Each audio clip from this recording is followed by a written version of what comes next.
Selamlar, yorulmayasınız ve tabii ki çok ciddi özünüzü korumaya çalışmalısınız. Vəziyyət çox gərgin, həssas və qırılgandır və hər anda yeni değişimlərə, müsbət və hətta mənfi.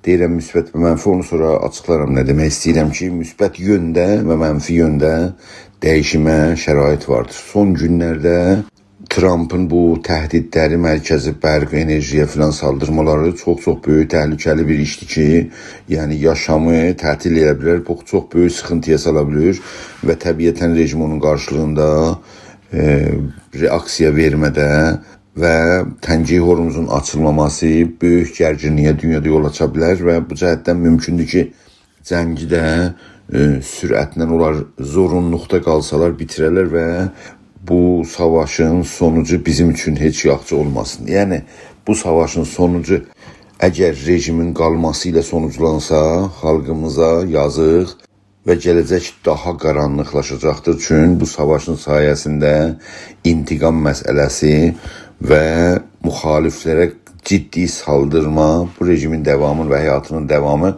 daha uzun olacaqdır deyə düşünmək lazımdır. Ona görə umuruq ki, az sədmə ilə, çox az sədmə ilə, xüsusən insani sədmə ilə bu savaş sonuclana, bu mənada ki, bu rejimdən bir geçiş modelə və ya geçiş bir aşamaya çevrilə və devrilə. Yoxsa hamı yazıq olar. Yalnız bizim xalqımızda, İranda yaşayan tamam xalqlar yazıq bir duruma düşərlər. Bu aşamaya gəldiyimizdə, indi bizim bir tərəfdən rejim məsələsinin yıxılması və bu savaşın nəticəsi ən azı bu sonucu verməsi az sədmə ilə, ələlxüsus insani sədmələrin az olması ilə ki, bu Trump'ın divanə reaksiyaları ki, son günlərdə təhdid etmişdi rejimə qarşı ki, Hormuz boğazını açmırsızsa 48 saata İranın enerji qaynaqları və altyapısını məhv nabud edəcəkdir. Bu çox təhlükəli bir təhdiddir və bu divanənin əlindən də gələn bir işdir və bu işdə ola bilər. Umuram ki, oralara çəkməsin və biraz düşünsünlər. Çünki əgərsə oralara çəkirsə, savaşı anından dünyanın müdaxiləsi ilə tezliklə quturub və bu hakimiyyətin bir türlü davamına köməklik edə bilər. O cəhətdən indi baxacaq ki, o təhdid nə qədər ciddidir və nə qədər qeyri-ciddidir, ona baxacaq. Amma hər halda bir məsələ vardı İranda. Bugün bizim xalqın ya başqa xalqların ümdə və əsli məsələsi olan İran rejiminin qaldırılması, değişilməsi və ya ən azı ki, məqdurdur, olmalıdır və ola bilər deyə bu savaşın sonucunda İranın rejiminin dəyişməsinə şərait yaratma. Yəni, indi dəyişilmə amiliyyəti xalqın əlindən, opozisyon əlindən çıxmış və Amerikanın əlindədir. Və bu Amerikanın amiliyyəti əlbəttə ki, öz şivələri ilə, hərbi, əskəri, siyasi şivələri ilə bu dəyişmə yol açan bir imkanlar, əgərsə savaş normal bir gedişat əsasında olursa, bu məqdur olacaqdır və bizim də arzumuz odur ki, gedişat normal bir vəziyyətdə geçsin, yəni hədəflər əskəri və siyasi hədəflər olsun və enerji qaynaqları və ya altyapını vurma məsələsi meydana gəlməsin ki, həm gələcək üçün xalqımıza və həm hətta bugün xalqımızın yaşamında, eyni halda gələcəyi İranda xalqlara qaratma açısından çox ziyanlı bir hərəkətdir ki, Trump və onun kimi düşünənlərin içində də məqdur bir şeydir. Amma hər halda keçək buradan əsas məsələ budur ki, yəni bu gedişat ki gedir, bu gedişat İranda rejim dəyişikliyinə şərait yaratsın və o şəraitdən təbiətən xalqlar və o özəlliklə bizim xalqımız düzgüncə yararlana bilsin. Yəni bizim hədəfimiz, əsas hədəfimiz İran rejiminin dəyişməsinə odaqlanmalıdır. Dediyim kimi, savaşdan az ziyanla geçmə ora qədər o bizim hədəfimiz olmalıdır. Birinci hədəf, yəni masa üstü hədəfimiz bu olmalıdır.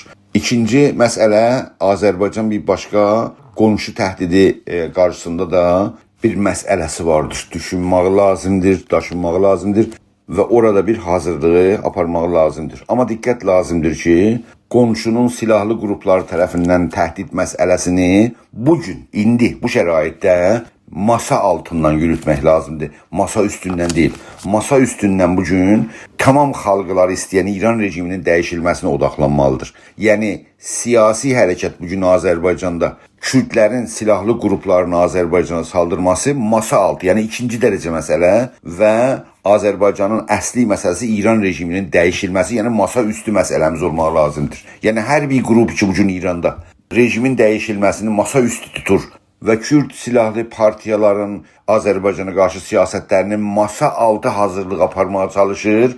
Ən düzgün siyasət və şivə tanınmalıdır və bilinməlidir və onu Azərbaycan və Türk aktivistləri içində və təşkilatlar arası danışmaq lazımdır. Baxın, əgərsə bugün bu şəraitdə ki, Amerika və İsrail tərəfindən İran rejiminə hücum var və İran rejiminin dəyişilməsinə ki, xalqlar onu dəyişməyə imkanları yoxdur. Belə bir şərait yaranmışdır. Azərbaycan və tamam türklər İranda rejimin dəyişilməsinə odaqlanmalıdırlar. Ən və masa üstü məsələmiz önəmli odur. Amma baxın ki, əgərsə bugün bəzi Kürd silahlı partiyaların siyasətini, deyək məsələn, İzmir Demokratik Kürdistan və ya PJAK-ın siyasətlərini İran rejiminin dəyişilməsindən ümdə götürürsə, yəni Kürd məsələsini masa üstü tutub və İran rejimi məsələsini masa altında yürütməyi demək deyirsə, əməldə Azərbaycanı İran rejiminin xidmətinə keçirtməyi hədəfləyir. Niyə? Çünki əmələn İran rejimi Kürd hərəkatının, məsələ silahlı hərəkəti ona qarşı kim qarşılayır onda? Azərbaycan güya gedəcək ki, Kürdlərlə savaşsın. Yəni, əməldə Azərbaycanla Kürdistan İran rejiminə qarşı bir güc olmadan uzaqlaşıb və İran rejiminin Azərbaycan və Kürdistan tərəfindən bir təhdid olmasını aradan qaldıracaq deməkdir. Bu işdə rejim müvəffəq olursa ki, Azərbaycanla Kürdistan bir-birinə salsın, indi ki, İran rejiminin dəyişmə ərəfəsidir, onda İran rejimi Azərbaycan və Kürdistandan baş ağrısı bitir, onda İranın başqa bölgələrinə odaqlanır ki, onları bastırsın və orada da hakimiyyətinin davamını sağlasın. Buraya gəldikdə bir aydın məsələyə barmaq qoyub danışmalıyıq. O nədir? Bugün İran rejiminin dəyişməsinin amiliyyəti, yəni o ki, İran rejimini dəyişəcək, xalqlar deyil, Amerikadır. Yəni Amerikanın İran rejiminin dəyişməsini indiyəcən getdiyi siyasəti budur ki, İran rejiminin mərkəzində odaqlanıb və İran rejiminin siyasi və əskəri cəhətdən bastırıb, ondan sonra Tehranda yeni bir sistemin yaranmasına bir təşəbbüsdə bulunsun, bir iqdam etsin. O iqdam nə ola bilər? Əvvəla bu iqdamdan qabaq söz deyim ki, əgərsə Amerika üstdən aşağıya İran sistemini dəyişmək istəyirsə, yəni Tehrandan gəlib aşağıda sistemi dəyişsin. Bir yol götürür, yəni Tehranda sistemi dəyişir, ondan sonra gedir aşağıya. Ya da ki, aşağıdan yuxarıya sistemi dəyişməyə çaba göstərsin. Onda nə olur? Silahlı partiyalar, Kürt partiyaları, onların öncə stratejisində gəlirlər ki, başlasınlar silahlı, ondan sonra Bəluçlar başlasınlar deyək, ondan sonra ərəblərin içində belə bir şey olsun və məsələ gəlsin də Tehranı alsınlar və Tehranda dəyişiklik yarasınlar.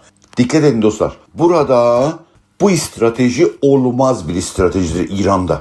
İranda əgərsə Kürdlərin tərəfindən bir silahlı hərəkət başlana, Bəluçların hərəkətindən başlana və ya ərəblərin heç zaman bu hərəkətlər Tehranda siyasi etki buraxa bilməzlər. Onu bugündən Amerikada bilir. Dikkat eləsəz, Trump danışığında nə dedi? Kürdlər İrana girməsinlər Əraqdan və bu iş olmasın, onlara zərər gəlməsin deyə, yəni onlardan da himayət olmadı. Niyə? Çünki bilirlər ki, nə Kürdlər, nə Bəluçlar, nə ərəblər, hətta həmzəman, hətta belə Azərbaycan özündə də bir hərəkət olsaydı, o gedib Tehranı alıb və Tehranda siyasi sistemi dəyişməyə imkanı yox idi. O cəhətdən nə olub deyə Amerika stratejisini İranın mərkəzindən dəyişib və sistemi İranın mərkəzindən dəyişməyə qərar veribdir. Əgər elə bir qərar varsa, ki bu qərar nə cür, hardan bilirik bunu?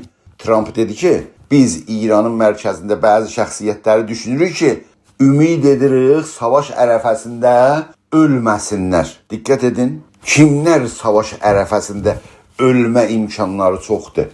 Məsələ Pizişkiyan, məsələ Zərif, məsələ Nərgis Məhəmmədi, məsələ Taczadə ki, bunlar zindandadırlar və çox ehtimal var ki, zindanlıları rejim özü son anlarda əgərsə təhlükə hiss edirsə, bunları öldürər. Dikkat edin, Pezeshkiyanın biraz burada özel bir durumu vardır. Niye? Seçilmiş bir adamdır. Ama sistem kiminde dəqiq o işi işləmir. Hatta Amerika ile bir anlaşmanı imzalamağa bir zərfiyyəti vardır diye düşünmə mümkündür. Bir tərəfdən də Amerikanın eşikdən içəriyə alternativ gətirməyi düşünmür deyə düşünmək lazım. Yəni bu göstəriləri verir. Niyə? Mesela Rıza Pəhləvi gəlsə İran içinə bir alternativ kimi onu istəsələr gətirsinlər, İran içində %100 iç savaşı, cəng daxili qaçınılmaz olar. Hətta mücahidin xalq da belə gəlirsə, yenə iddia edirsə, rəhbərlik edir, yenə də iç savaş və həmin cəng daxili mümkün olacaqdır. O cəhətdən bu gündən Amerikanın siyasət götürməsi bir tərəfdən İranın içində əmniyyətin bərqərar olması. Biraz İsraili burada qoyun kənara, çünki İsrail burada gələcəkdə İran içində təyin edici siyasətdə rol oynamayacaq. İsrailin rolu İranla bu işləri vurmaqda fəqət təxribi rolu vardır və nə qədər sındırırsa İranın aparatını o qədər sevinəcək ki, gələcəkdə ona bir rəqib olmasın. Amma burada Amerikanın təyin edici roluna düşünməyimiz və daşınmamız lazımdır. Amerika bu aşamada xaricdən getməyə düşünmür, çünki indiyəcən də elə bir nişanə götürməyib. Əlbəttə bunların mənası, bu dediklərimin mənası o demək deyil ki, Amerika xaricdə olan ya başqa alternativlər düşünmür. Tamam alternativlərdən daxildə və xaricdə oradan ki mümkün deyil. Əlaqəyə girirlər, danışırlar və onu kənarda saxlayıb və o imkandan istifadə etməyə şəraiti yaradarlar. Amma bugünkü odaqlanan siyasətə də diqqət çəkmək lazımdır. Bugünkü siyasətə Amerikanın bir tərəfdən ən önəmli olan İranda hərc-mərc, kaosun olmaması, kaosun qarşısı alınması üçün bir dərəcədə bu əmniyyəti güclərin, polisin gücünün qalması və əmniyyətin təmin olmasına düşünür. Onu kim təmin edə bilər? Onu yalnız sistem içindən bir şəxsiyyətlər ya sistemin yanından bir şəxsiyyətlər ki, məqbul şəxsiyyətlərdirlər olaraq, məsələn dediyimdə Pezeşyan ki, seçilmiş birisidir, ələlxüsus Pezeşyan və ondan sonra Zərif və ya bir neçə nəfər ki, Amerika yəni bir şurayı seçsin ki, bu şura İranı seçimə, intixabata götürsün, o intixabatda qanun əsası yazılsın. Yeni bir intixabat olsun, yeni o qanun əsası o intixabatdan sonra olunsun. Yəni bu taza qrup, taza rejim deyil.